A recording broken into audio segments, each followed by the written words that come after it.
I'm intrigued.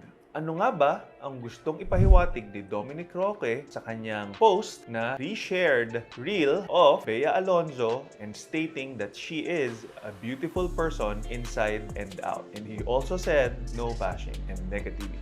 Reelers, quick facts sa dami ng dumarating na mga issues left and right. Kasama na dyan ang mga saloobin ng netizen tungkol sa paghiwalay ni Bea Alonzo at ni Dominic Roque. Hindi natin alam kung ano na ang tumatakbo sa utak niya. And why are we making this commentary? It's because what he's trying to show us right now by posting a video of the ex-girlfriend, Bea Alonzo, is that he might also be telling us na tama naman na, no bashing na, let's just focus on our lives. What I'm feeling about that post is that he wants to put an end sa lahat ng mga nagsisirculate na issue. Bakit nga naman hindi?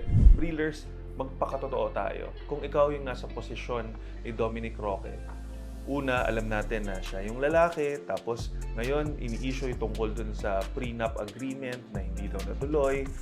Lately, dinidikit din yung issue about merong isang benefactor na isang controversial na politician na nagmamay-ari ng tinitirahan ni Dominic. Lahat na inuungkat, they are in a state of their lives kung saan it's less than ideal because they just got separated. And I'm sure hindi pa lahat settled yan. In fact, they said na they're trying to work things out. And I think, Breelers, nabubugbog na si Dominic Roque. And so that post, for me, signifies na let's spare him.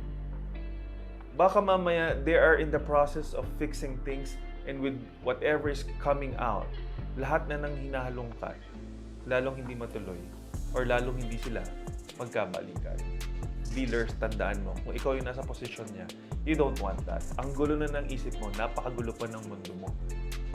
Let's not contribute to that. Let's promote love and let's still hope for the best. If their relationship will not end up being together, being in a covenant of marriage, then so be it.